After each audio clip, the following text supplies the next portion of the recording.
Bismillahirrahmanirrahim. Assalamualaikum warahmatullahi wabarakatuh.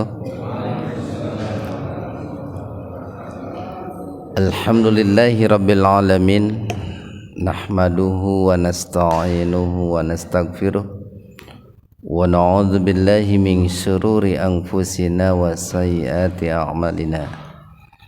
May yahdihillahu fahuwal muhtadi wa may yudlilhu falan tajida lahu waliyyan mursyida.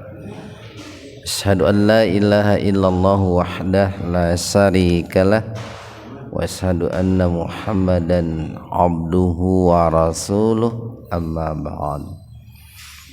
Hadirin ikhwatu iman, jemaah Majlis Tafsir Illiyin, yang mudah-mudahan Allah Rabbul Ghafur wa Rabbus Syakur senantiasa melimpah curahkan hidayah, maghfirah dan juga keberkahannya untuk kita semua.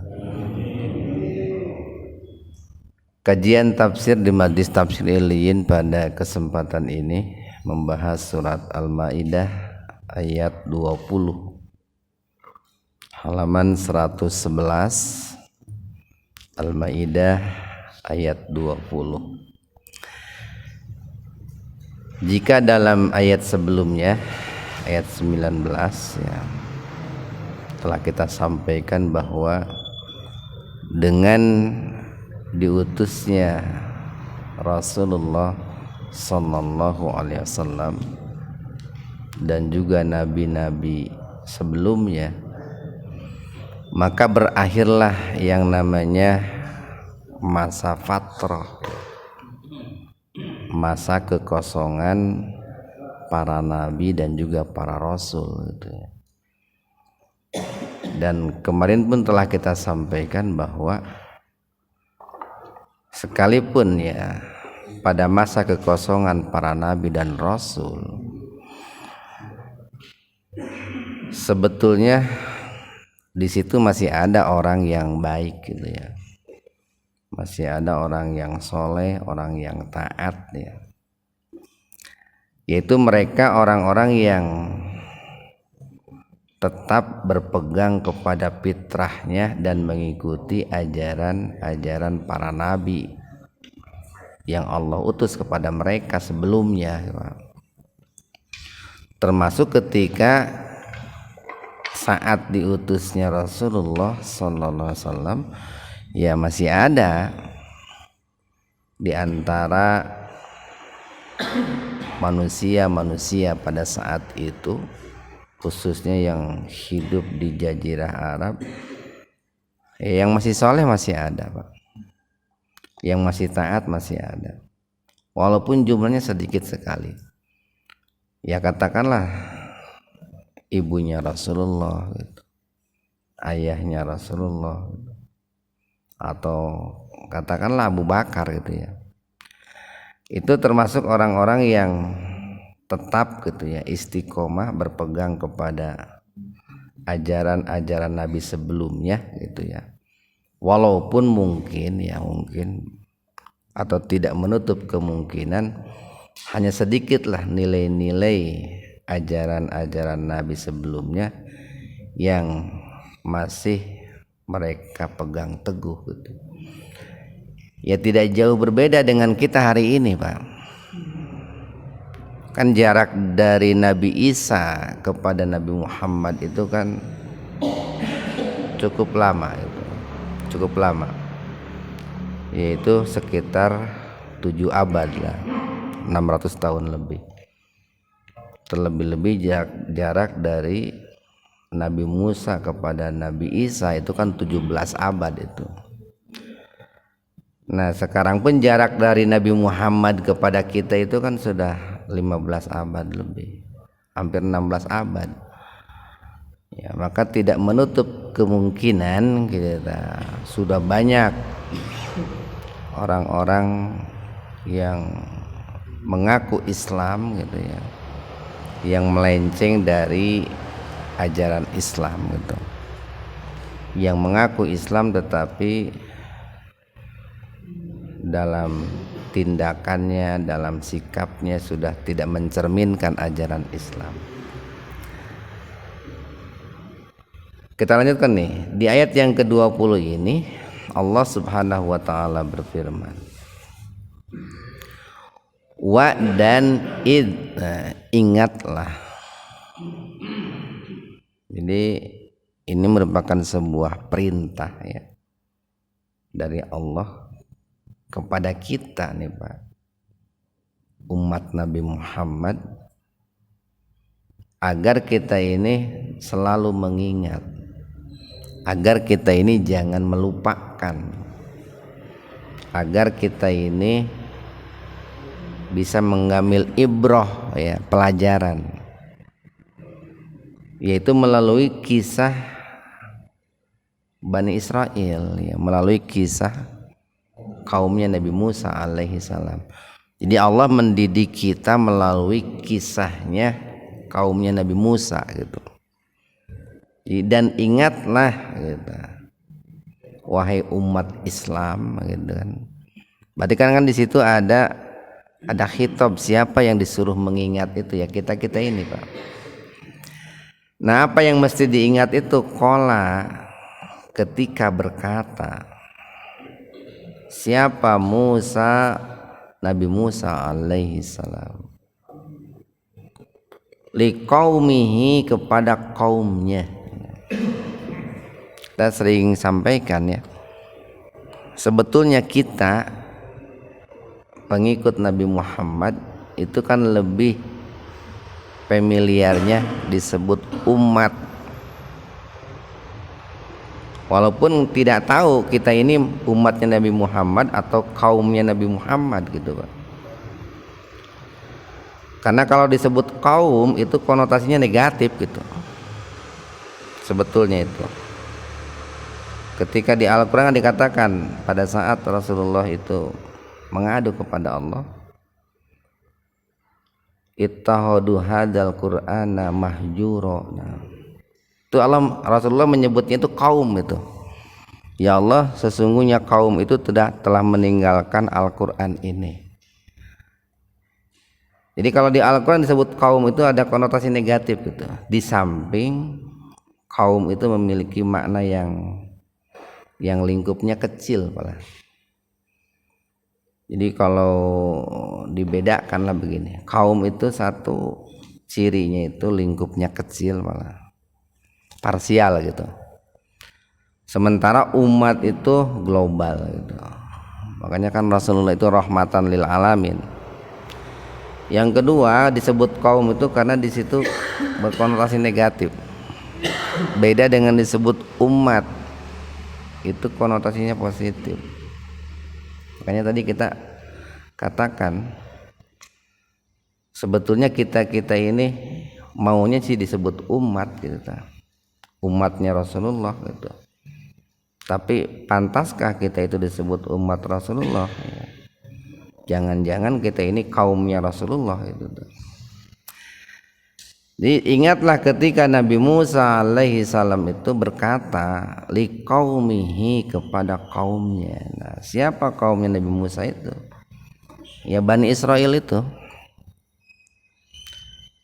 Orang-orang Bani Israel itu kan keturunannya Nabi Yakub alaihi salam, itu dari jalur Nabi ini Pak, jalur dari Nabi Ishak gitu ya. Nah itu kan dulu anak-anaknya Nabi Yakub itu pada masa paceklik Pak ya, kelaparan yang sangat panjang. Mereka itu kan hijrah besar-besaran dari Baitul Maqdis Palestina itu menuju Mesir Pak, menuju Mesir. Karena di Mesir itu terdengar kabar ada seorang gubernur yang berhasil mengelola negerinya sehingga hidupnya, masyarakatnya sejahtera gitu. Dan dermawan lagi. Itulah Nabi Yusuf alaihi salam itu. Sebetulnya kan Nabi Yusuf itu kan anaknya Nabi Yakub juga. yang jauh sebelumnya direncanakan oleh saudara-saudaranya dibunuh itu. Setelah lama tidak terdengar kabar, Nabi Yusuf itu kan hidup di Mesir menjadi seorang gubernur. Nah, pindahlah itu Nabi Yakub dan keluarganya itu ke Mesir itu. Itu awal ceritanya kenapa orang-orang Bani Israel itu keluar dari Baitul Maqdis Yerusalem itu begitu, Pak. Kemudian mereka menetap di Mesir itu, menetap sekian lama sampai kepada pemerintahan Fir'aun itu. Nah, diperbudaklah mereka oleh Fir'aun itu. Jadi jauh sebelumnya sebetulnya Mesir itu sudah maju, Pak. Sebelum Fir'aun itu menjadi raja, Mesir itu sudah maju di masa pemerintahan Nabi Yusuf itu sudah maju. Nah, orang-orang Bani Israel itu diperbudak oleh Fir'aun di Mesir itu, sehingga mereka tidak bisa keluar dari negeri Mesir itu. Kemudian Allah mengutus Nabi Musa dan Nabi Harun untuk membebaskan mereka dari perbudakan. Ini sebetulnya mirip-mirip dengan cerita negara kita sebetulnya, Pak. Mirip-mirip lah. Negara kita itu kan diperbudak oleh bangsa-bangsa asing itu lama itu, Pak. Oleh Belanda, oleh Jepang gitu kan gitu. Lalu Allah mengutus ke negeri kita itu para ulama, para kiai, para wali. Nah, itu dalam rangka membebaskan perbudakan yang dilakukan oleh bangsa-bangsa lain terhadap bangsa Indonesia. Sebetulnya begitu. Ini ada erat kaitannya. Kemudian Nabi Musa itu berkata, ya qaumi, wahai kaumku, nah, udhkuru, ingatlah oleh kalian. Dulu Nabi Musa itu mengajak kaumnya untuk berzikir, untuk mengingat, jangan melupakan. Lalu kita diajak nih oleh Allah untuk menyelam kembali, mengingat kisah itu gitu. Apa yang mesti diingat itu? Tentu bukan hanya diingat, Pak. Di sini disebutkan udhkuru, mengingat, karena ketika mengingat itu akan memotivasi, mendorong seseorang untuk bersyukur gitu. Orang tidak mungkin bersyukur kalau dia lupa, Pak. Sebelum bersyukur itu kan ingat dulu. Ingat terhadap apa? Nikmatallahi, nikmat Allah alaikum, terhadap kalian. Tentu ada nikmat yang sangat besar, ada nikmat yang besar. Nggak ada lah nikmat yang kecil, nggak ada. Walaupun barangkali seringkali kita anggap kecil gitu. Ayeuna nikmat kesehatan dina indung suku gitu. Sok sanajan indung suku teh kecil, Pak, tapi nikmat sehat indung suku teh gede gitu. Bere cantengeun, Pak. Aduh. Sare teu ngeunah, leumpang teu ngeunah, sujud teu bisa. Kakarek diambil nikmat indung suku teh. Kecantengeun eta. Apa bentuk nikmatnya itu? Nah, ini spesifiknya, id ketika ja'ala, dia Allah menjadikan fikum, nah fikum, di tengah-tengah kalian, anbiya, para nabi, Pak. Ini nikmat terbesar nih, Pak nih. Jadi di antara nikmat terbesar itu pertama adalah nikmat iman, nikmat Islam itu, Pak. Kaitannya dengan kebahagiaan akhirat. Yang kedua, nikmat terbesar itu nikmat diutusnya para nabi, para rasul. Nikmat diturunkannya kitab suci, ya itu, Pak. Itu nikmat yang sangat besar itu begitu. Nah, hari ini, Pak, karena kenabian dan kerasulan itu sudah berakhir, ditutup.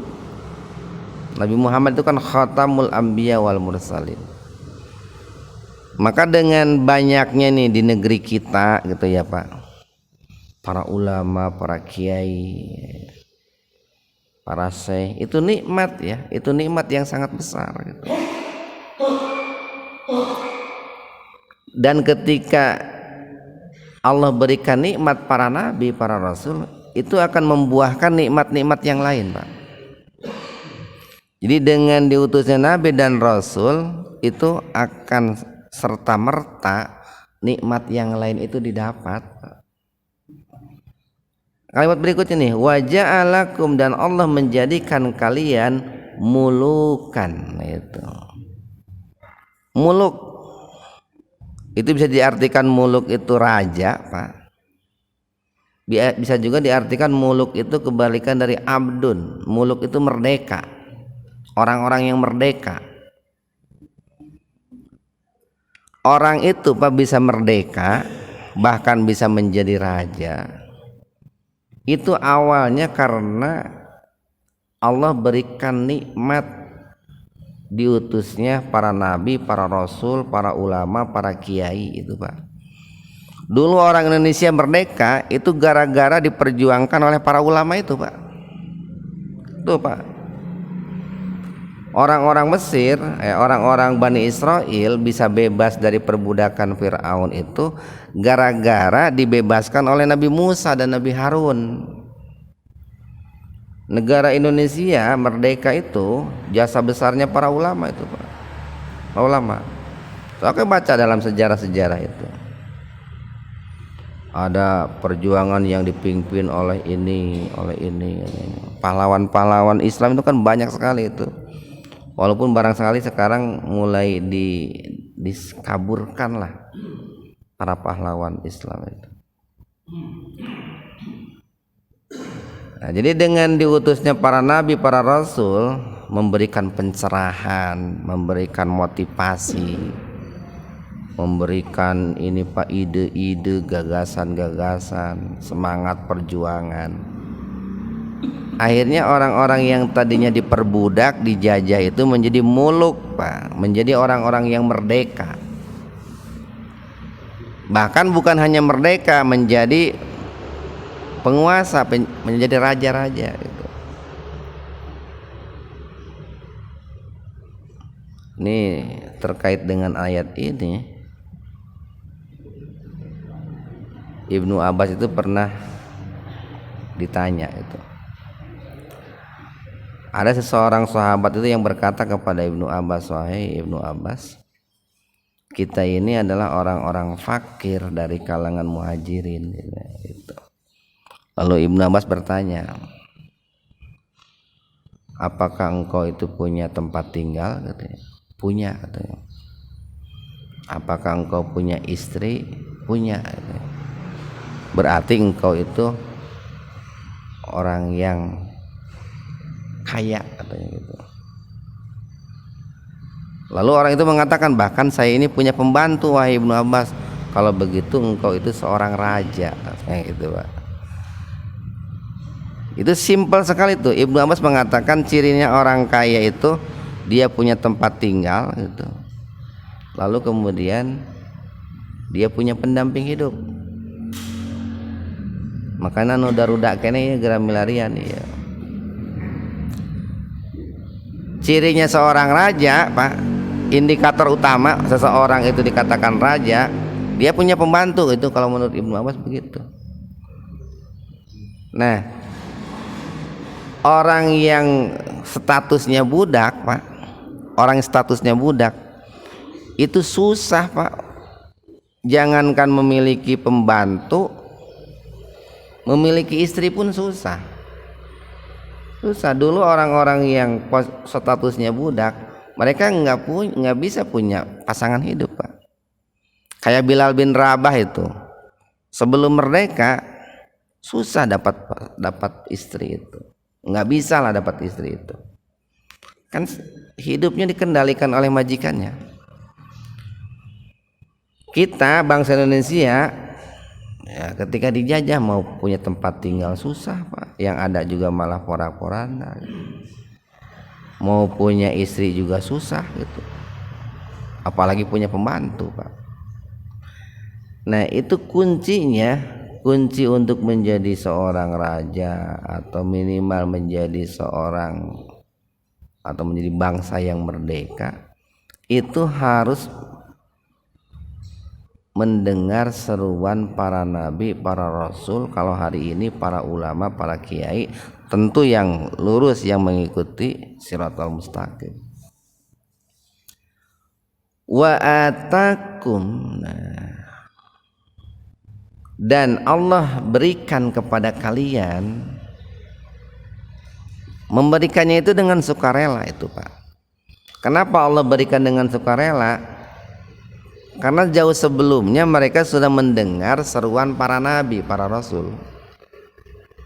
Apa yang diberikan? Ma, sesuatu lam yu'ti, belum pernah diberikan ahadan kepada seorang pun minal alamin, dari bangsa-bangsa yang ada di jagat raya ini, di dunia ini. Nikmat Allah yang Allah berikan kepada orang-orang Bani Israel itu luar biasa, Pak. Luar biasa. Yang nampak aja, Pak, nih, Allah bebaskan mereka dari perbudakan Fir'aun itu, Pak. Selama perjalanan dari Mesir menuju Palestina itu kan Allah berikan iringi mereka dengan awan, kan gitu, Pak. Di perjalanan Allah pancarkan 12 mata air. Allah berikan makanan, minuman, al-manna wassalwa. Nah, itu kan itu nikmat-nikmat itu. Banyak nih diberikan kepada negeri kita pun, Pak. Allah berikan nikmat kemerdekaan gitu. Bahula mah subur negara kita, Pak, tongkat kayu jadi tanaman, kan gitu, Pak. Tapi sepertinya nih nikmat-nikmat ini kesini-sininya sedikit demi sedikit mulai dicabut ini, Pak, dari negeri kita itu.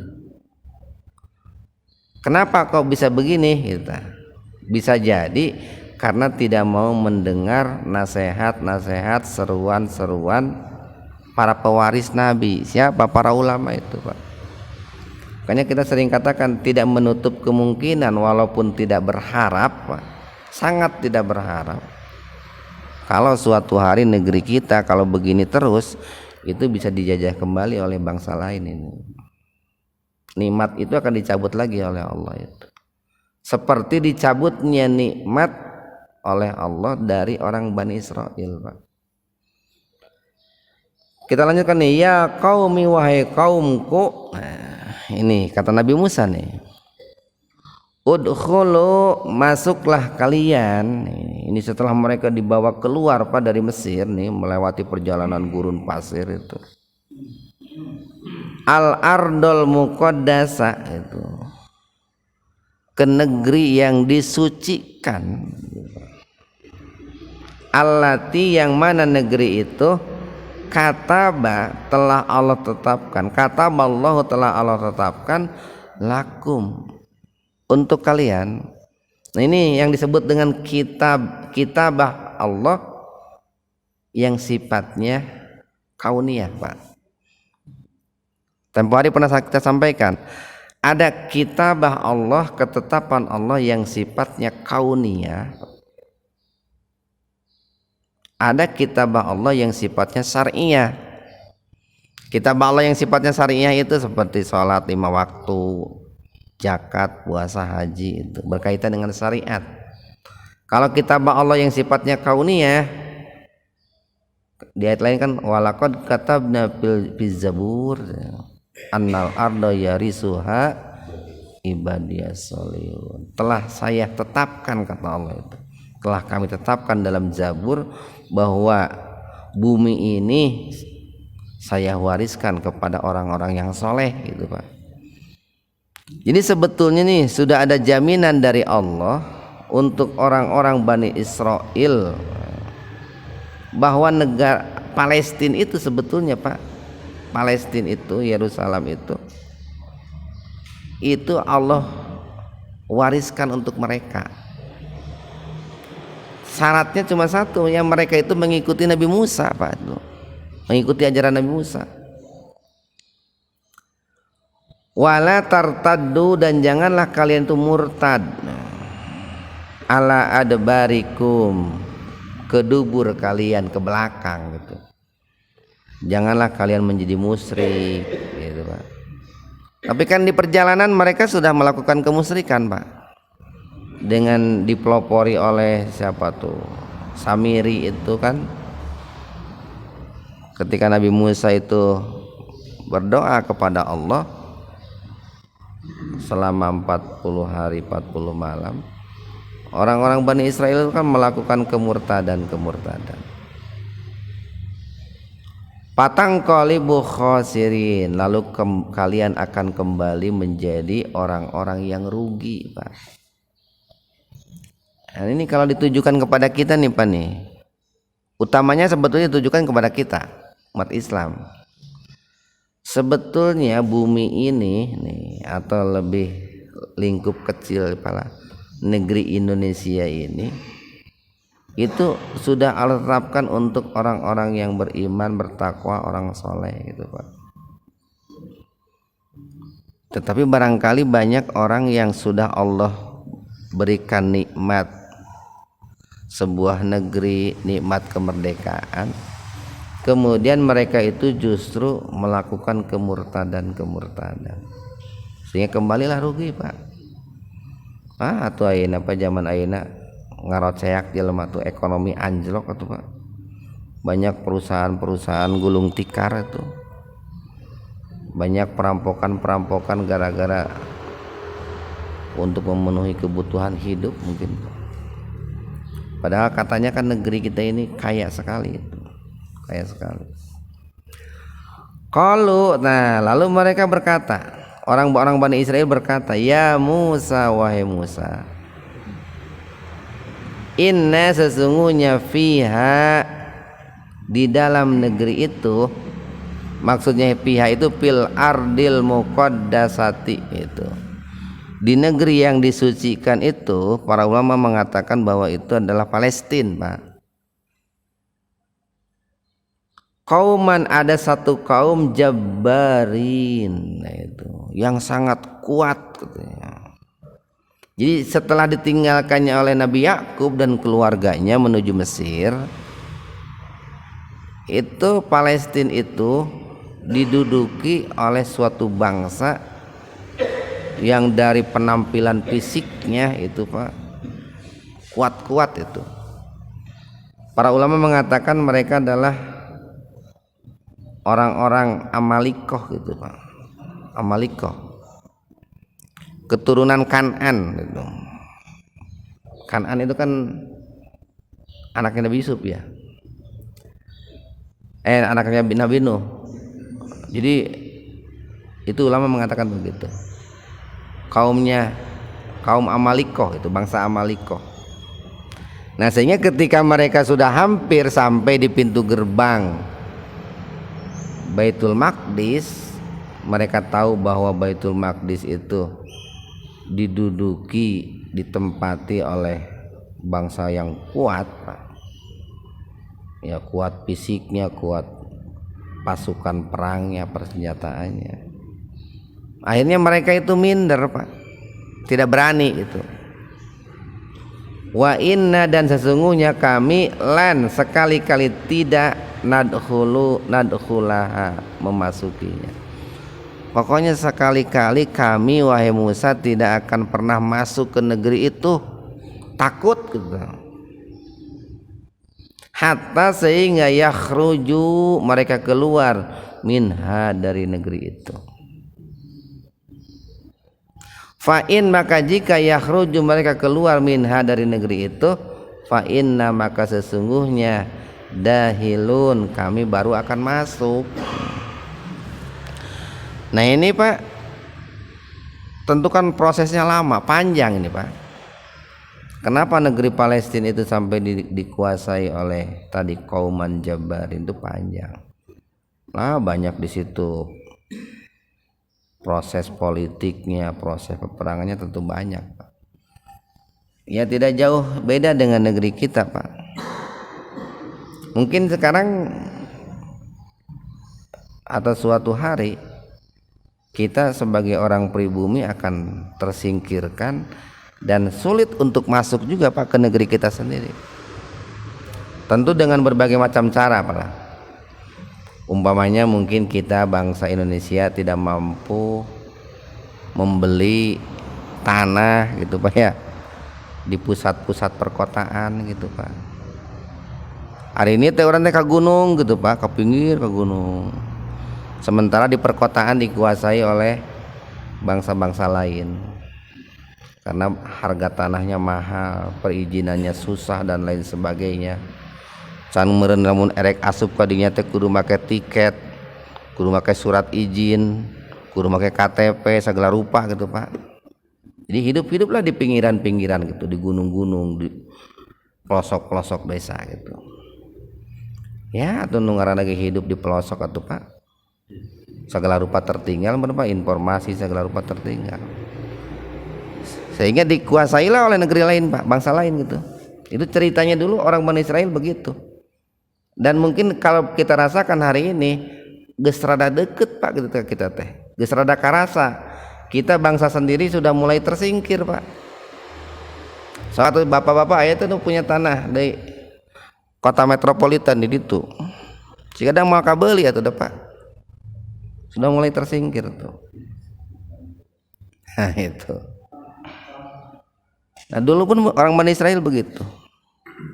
Kami baru akan masuk itu kalau mereka sudah keluar. Ya kumaha keluarna tuh damal di itu melakukan sebuah perjuangan atau, Pak. Qala, nah berkatalah nih, rajulani, dua orang.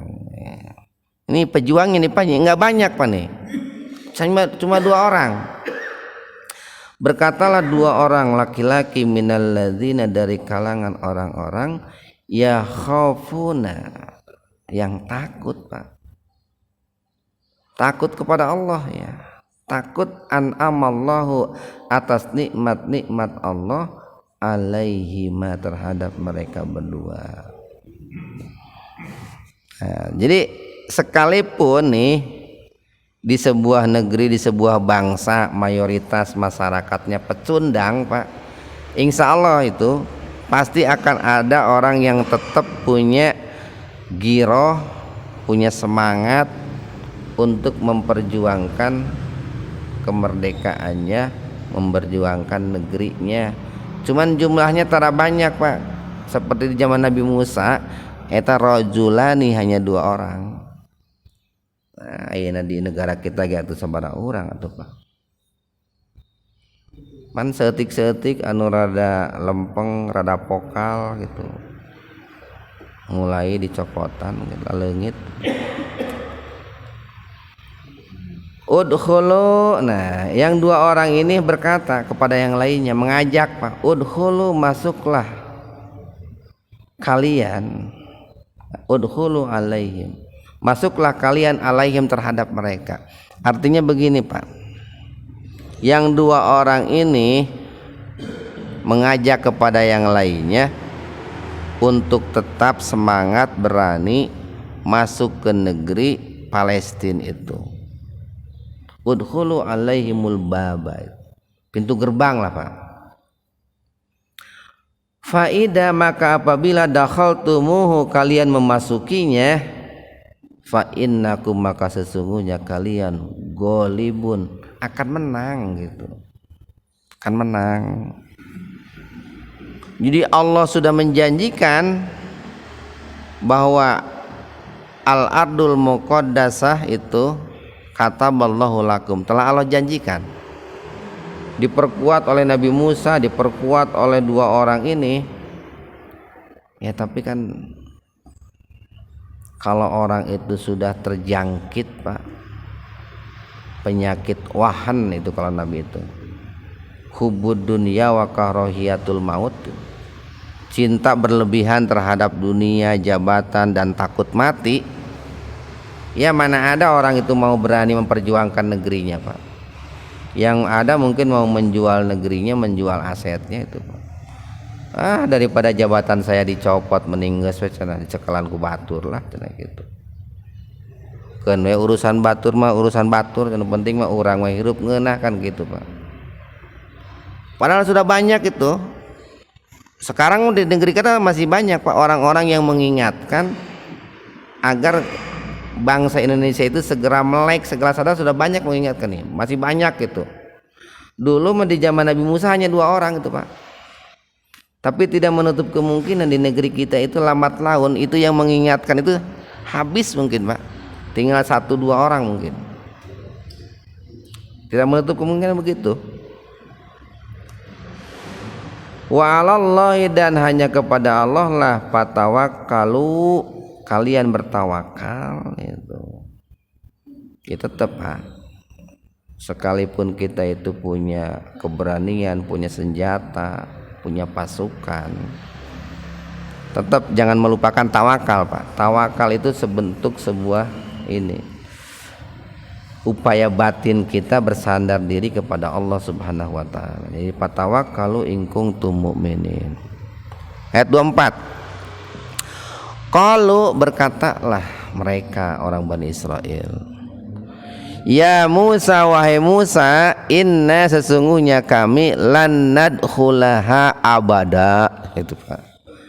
Kami ini sekali-kali tidak akan pernah masuk ke Palestina itu, ke Al-Ardul Muqaddasah itu abada, selama-lamanya, madamu, selama mereka orang-orang Jabarin, orang-orang Amalikoh itu fiha, berada di dalamnya. Ini sejarah, ini harus tahu nih Pak nih. Kenapa orang-orang Israel hari ini bukan pemilik Palestina? Karena mereka dulu tidak mau masuk Palestina Pak. Tidak mau gitu.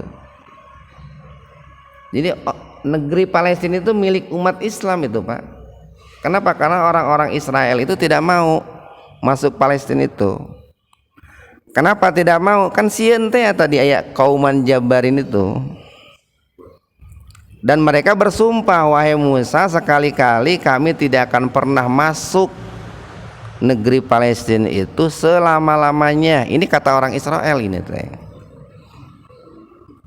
Selama mereka berada di dalamnya. Fadhab, maka pergilah engkau wahai Musa, fadhab angta gitu. Sok we atuh Musa ente cenah. Warobuka, dan Tuhan ente cenah. Jeung we didinya jeung pangeran didinya Musa gitu tah gitu Pak. Kami mah moal cenah. Faqatila, berperang. Silahkan kamu Musa dan Tuhanmu berperang berdua katanya. Inna, sesungguhnya kami hahuna di sini qaidun, akan duduk-duduk. Sok we kuring merek ningalikeun we gitu. Eklalajo gitu Pak. Itu diabadikan tuh oleh Allah dalam Al-Quran. Pada saat itu, ini kan tentu Nabi Musa itu sudah melakukan berbagai macam upaya Pak ya. Bagaimana membujuk, merayu, menyuruh, memerintahkan mereka untuk berjihad, mengusir orang yang menduduki, menjajah Palestina itu. Tapi mereka menolak. Akhirnya Nabi Musa angkat tangan dan berdoa kepada Allah. Qala, berkatalah Nabi Musa, Rabbi, wahai Rabbku, ini sesungguhnya aku la amliku, tidak memiliki kemampuan, kekuasaan, illa, melainkan nafsi, terhadap diriku sendiri, wa akhi, dan juga saudaraku. Siapa saudaranya? Nabi Harun alaihissalam. Jadi kaumku itu tidak bisa saya kendalikan gitu. Tidak bisa saya ajak, tidak bisa saya nasihati, tidak bisa saya perintah untuk memasuki Al-Muqaddasah Al-Tuwail, Al-Ardul Muqaddasah. Hanya saya saja dengan saudara saya Harun gitu Pak. Fapruk, maka pisahkanlah gitu Pak. Ini doanya Nabi Musa nih. kepada Allah. Fabruk maka pisahkanlah bainana antara kami wa bainal qaumil fasikin, dengan orang-orang yang fasik ya, dengan kaum yang fasik. Qala berkatalah fa innaha, nah, ini Allah berfirman nih. Allah berfirman qala fa innaha, maka sesungguhnya al ardul muqaddasah, negeri Palestina itu muharramatun, haram gitu Pak, alaihim, bagi mereka itu. Ini umat Islam harus meyakini ini nih. Kenapa? Karena kan di internet itu kan sering dikatakan bahwa Palestina itu negeri 3 agama kan gitu Pak. Agama Islam, agama Yahudi, agama Kristen. Bukan Pak, negeri umat Islam itu. Negerinya Nabi Musa dan Nabi Harun itu Pak. Yang membebaskan Palestina itu Nabi Musa dan Nabi Harun. Ya, kita kan membacanya di Google tuh Pak. Percaya bahwa Palestina itu negeri 3 agama.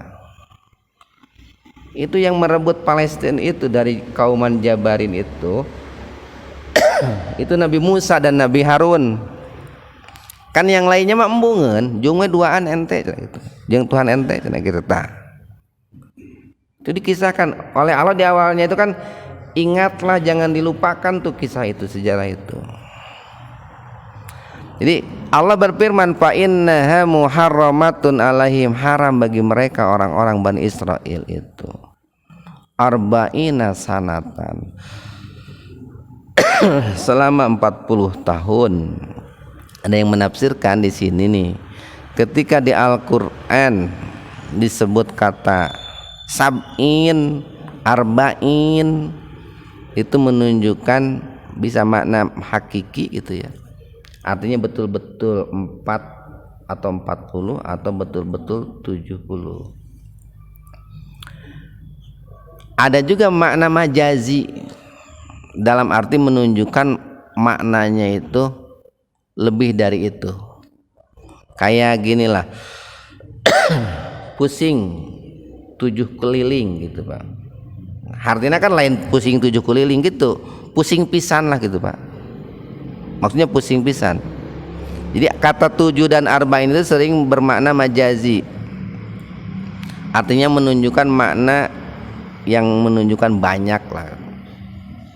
Dari mana ulama mengatakan begitu? Karena di awalnya itu ada kata-kata muharramatun, haram. Yatihuna yatihun ini apa ya Pak? Puter-puter. Mun bahasa orang mana naonnya? Nyasar, sasaba.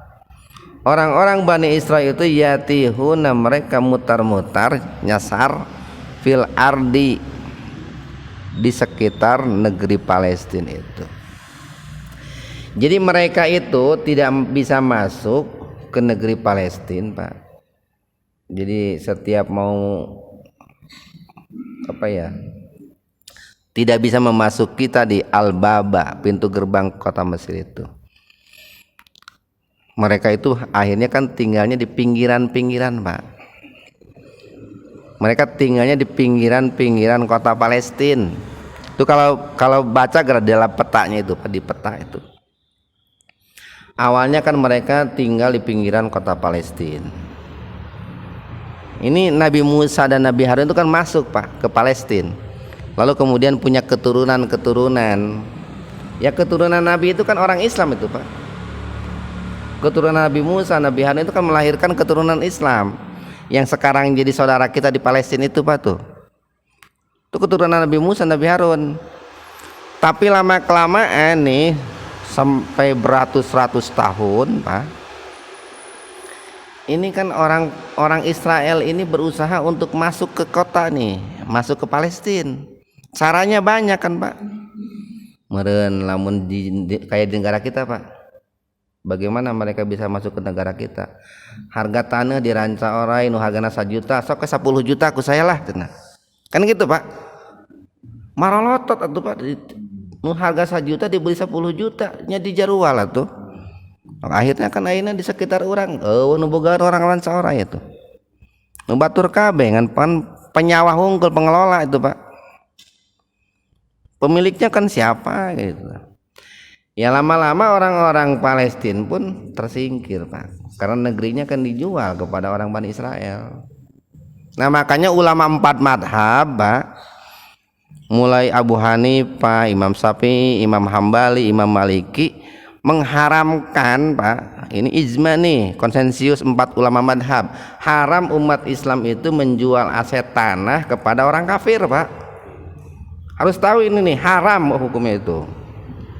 Kenapa? Karena sama dengan menjual negerinya, lama-lama menjual agamanya ngan orang sokabita ku harga nu tarik Pak gitu. Itu tak. Yang diharamkan oleh ulama 4 madhab itu, satu menjual aset tanah Pak, yang kedua menjual senjata, itu haram itu. Nggak ada perbedaan pendapat lagi di antara ulama 4 madhab. Erek ngajual cilok mah teu nanaon Pak, jual cilok, ngajual tahu gitu Pak, ngajual tempe teu nanaon, tapi ngajual aset tanah itu haram. Bisi ada orang yang berpendapat kan bermuamalah mah bebas. Iya, hukum muamalah dengan orang kafir boleh, tapi khusus untuk menjual aset tanah haram dengan senjata Pak. Itu pendapat ulama 4 madhab. Jadi tidak diperdebatkan lagi itu oleh para ulama itu. Kita lanjutkan nih. Fala ta'sana. Lalu Allah mengingatkan nih kepada Nabi Musa dan Nabi Harun, termasuk kepada kita. Janganlah kalian putus asa alal qaumil fasikin, terhadap orang-orang yang fasik.